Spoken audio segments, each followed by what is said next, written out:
आप देख रहे हैं इसी न्यूज 24 चैनल। पश्चिम बंगाल राजधानी कोलकाता से बड़ी खबर।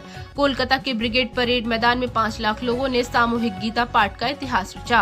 आपको बताते चले कि पश्चिम बंगाल की राजधानी कोलकाता से बड़ी खबर निकलकर आ रही है। कोलकाता के ऐतिहासिक ब्रिगेड परेड मैदान में रविवार को लाखों की संख्या में जुटे लोगों ने सामूहिक तौर पर गीता पाठ कर इतिहास रच दिया है। कार्यक्रम में कथावाचक धीरेन्द्र कृष्ण शास्त्री, बागेश्वर बाबा, साध्वी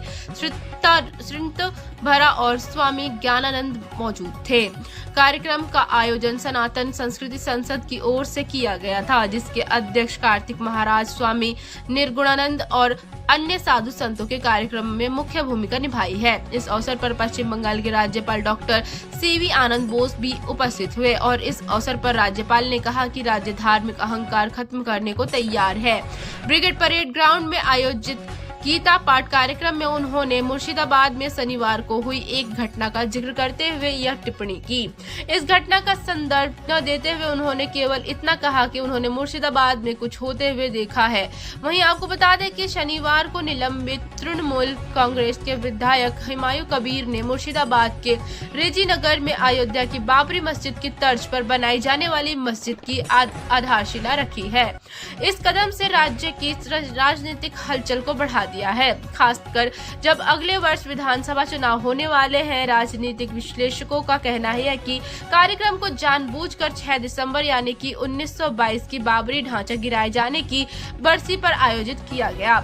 गीता पाठ के मंच से गवर्नर बोस ने समापन की भी बात कही। उन्होंने भगवत गीता के श्लोक कहा और कहा कि धर्म की स्थापना और अधर्म का अंत का संकल्प सदैव बना रहता है।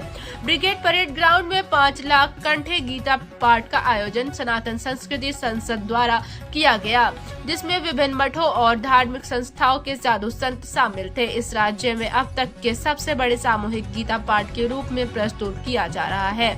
आयोजकों का कहना है कि इस कार्यक्रम का उद्देश्य बंगाल की आध्यात्मिक परंपरा को उजागर करना और सामाजिक सद्भाव का संदेश देना है। स्वामी प्रदीपानंद महाराज, जिन्हें कार्तिक महाराज के नाम से भी जाना जाता है, ने कहा कि विभाजन के माहौल में आध्यात्मिक अभ्यास समाज को शांति और दिशा दे सकता है। उनके अनुसार राज्य भर से बड़ी संख्या में भक्त पहले ही अपनी उपस्थिति दर्ज कराने की पुष्टि कर चुके हैं और कार्यक्रम के लिए सुरक्षा, भीड़ प्रबंधन और चिकित्सा सुविधाओं की व्यापक तैयारी की गई है। विशाल मैदान में 3 बड़े मंच बनाए गए हैं और सेंट्रल कोलकाता में सुरक्षा व्यवस्था और सख्त कर दी गई है। संवाददाता सादब साद पटेल, पश्चिम बंगाल, राजधानी कोलकाता से खास रिपोर्टिंग।